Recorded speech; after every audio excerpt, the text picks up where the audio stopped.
thương khó tả khó ngờ. Tình yêu trao nhau gắn bó khiến cho ai thấy việc chẳng lo. Trời xanh không thương hai người nên bắt đầy chia cách đôi bờ.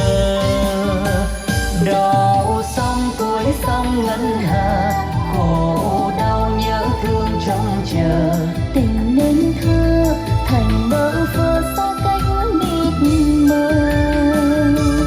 Tuổi thân chứ yêu không thành, cả đôi khóc than duyên tình. Mà tại sao niềm khổ đau không thấu trời xanh. Ngày nay đôi ta đắm đuối, sống bên nhau yêu đương vời vời. Dù cho say mê sớm tối, vẫn khuyên nhau gánh trọn kiếp người.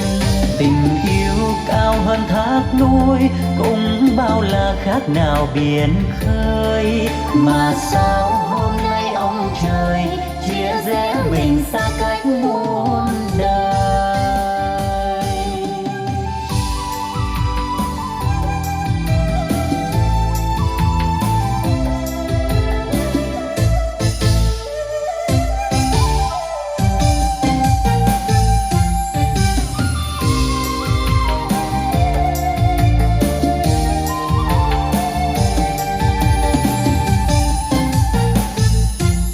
Ngày xưa ngưu lang trắng nơ, sống bên nhau không xa mùa xưa.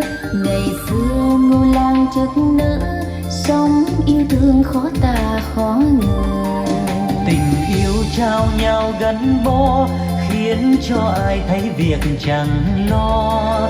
Trời xanh không thương hai người nên bắt đầy chia cách đôi bờ. Đào xong cuối xong ngân hà, khổ đau nhớ thương trông chờ. Tình nên thơ thành bơ phơ xa cách mịt mờ. Tuổi thân chứ yêu không thành, cả đôi khóc than duyên tình. Mà tại sao niềm khổ đau không thấu trời xanh. Ngày nay đôi ta đắm đuối, sống bên nhau yêu đương vời vời. Dù cho say mê sớm tối, vẫn khuyên nhau gánh trọn kiếp người. Tình yêu cao hơn thác núi, cũng bao la khác nào biển khơi. Mà sao hôm nay ông trời chia rẽ mình xa cách muôn đời. Tình yêu cao hơn thác núi, cũng bao la khác nào biển khơi. Mà sao hôm nay ông trời chia rẽ mình